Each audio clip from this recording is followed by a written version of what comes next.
கேளுங்க, நான் இதை ஏற்கனவே சொல்லிட்டேன். இன்னொரு விஷயம் உங்களுக்கு சொல்றேன். அவங்க ஏன் குரானை சிந்திச்சு பார்க்க மாட்டேங்கிறாங்க? இது அல்லாவை தவிர வேற யார்கிட்டயாவது இருந்து வந்திருந்தா இதுல ஏகப்பட்ட முரண்பாடுகள் இருந்திருக்கும். என்னோட கருத்துல எங்கேயாவது தப்பு இருந்தா அதுல இருக்கிற முரண்பாட்டை நீங்க எனக்கு காட்டியிருக்கணும். ஆனா நீங்க என்ன சொல்றீங்கன்னா, நாங்க உங்களை ஏத்துக்கிட்டா இவங்க எல்லாரும் தப்பாயிடுவாங்க. முரண்பாடு யாருக்குள்ள வருது? ஏன்னா இவங்க தான் முரண்படுறாங்க. திக்கரனா குரான், குரானா கிதாப், தௌராத்னா இஞ்சில், வார்த்தைகள் நீங்க தான் மாத்துறீங்க. நான் சொல்றது கிதாப்னா கிதாப், திக்கர்னா திக்கர், குரான்னா குரான், எப்படி எழுதியிருக்கோம் அப்படியே படிக்கணும். ஒருவேளை நான் தப்பா மொழி பெயர்த்து மாத்தினாலோ சொந்தமா எதையாவது சேர்த்தாலோ அதுல ஏகப்பட்ட முரண்பாடுகள் வந்துடும். அதனாலதான் அல்லாஹ் சொல்ற, இந்த குரான் அல்லாஹ்விடமிருந்து வரவில்லை என்றால், இந்த கருத்து அல்லாஹ்விடமிருந்து வரவில்லை என்றால் நீங்க இதுல ஏகப்பட்ட முரண்பாடுகளை காட்டியிருக்கலாம். ஆனா என்னோட கருத்துல உங்களால எந்த முரண்பாட்டையும் காட்ட முடியல. மாறாக அவங்களுக்குள்ளதான் தொடர்ந்து முரண்பாடுகள் தெரியுது. ஒருத்தர் தௌராத்னு எழுதுறாரு, இன்னொருத்தர் கிதாப்னு எழுதுறாரு. இங்க ஒவ்வொருத்தரும் ஒவ்வொரு மாதிரி செய்யறாங்க. இவங்க தான் அர்த்தங்களை மாத்துறாங்க, நீங்களே சொல்றீங்க.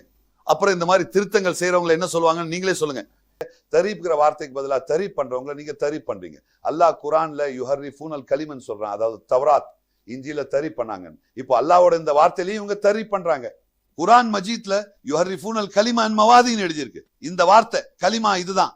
இந்த வார்த்தைக்குள்ள எப்படி தஹரீப் பண்ணாங்க? நீங்க சொன்ன மாதிரி இங்க குரான்னா அதுக்கு அர்த்தம் குரான் தான், இங்க தவராத்னா அதுக்கு அர்த்தம் தவராத் தான், இங்க இன்னொன்னா வைதாதினா மூசல் கிதாபல் புர்கான்னு வருது. அப்ப மூசாவுக்கு கொடுத்த கிதாபுக்கு நீங்க தவராத்னு அர்த்தம் சொல்வீங்க, நீங்க அப்படி சொல்வீங்க. ஆனா அல்லாஹ் தவராத்னு தனியா எழுதியிருக்கான். அல்லாஹ் தவராத்தை தனியா எழுதியிருக்கான். இன்னான்ஸல்ல தௌராஃபியாஹு தவனு யாக்கூபின் நபியுன் அல்லதீன அஸ்லமு. ஈசா அலைஹிஸ்ஸலாம் பத்தி நான் இப்ப எடுத்துக்கிட்டு இருந்தேனே, நீங்க ஈசா அலைஹிஸ்ஸலாம் பத்தின வசனத்தை கொஞ்சம் எடுங்க. அந்த 3வது அத்தியாயத்துல எடுங்க. ஈசா அலைஹிஸ்ஸலாம் பத்தி என்ன எழுதியிருக்குன்னு பார்ப்போம். இஞ்சின்னு சொல்றீங்கல்ல, இந்த ஈசா அலைஹிஸ்ஸலாம பாருங்க, மனுஷன் எவ்வளவு ஆச்சரியப்படுவான். மூசா அலைஹிஸ்ஸலாமோடு சேர்ந்து குறைஞ்சது 15, 20, 25 பெயர்கள் இருக்கு அவங்க பெயரோட. ஈசா அலைஹிஸ்ஸலாம பத்தி ஒரே ஒரு ஆயத்துல அல்லாஹ் தஆலா சொல்றான். அல்லாஹ் ஈசா அலைஹிஸ்ஸலாமுக்கு வேதத்தையும் ஞானத்தையும் தௌராத்தையும் இஞ்சிலையும் கொடுத்தான். 4 விஷயங்கள் அவங்க பெயரோட எழுதப்பட்டிருக்கு. நீங்க என்னன்னா இஞ்சில் சொல்றீங்க. இந்த 4 விஷயங்கள், இந்த வேதம்னா என்ன, அப்புறம் இந்த தௌராத்லாம் அங்க என்ன, ஞானம்னா என்ன, அப்புறம் தௌராத்னா என்ன, இஞ்சில்னா என்ன, எல்லாம் வேறையா? பண்பு பெயர்கள்லாம் வேற வேற எழுதப்பட்டிருக்கு. ஈசா சலாம்க்கு பேசிட்டு இருக்கேன்.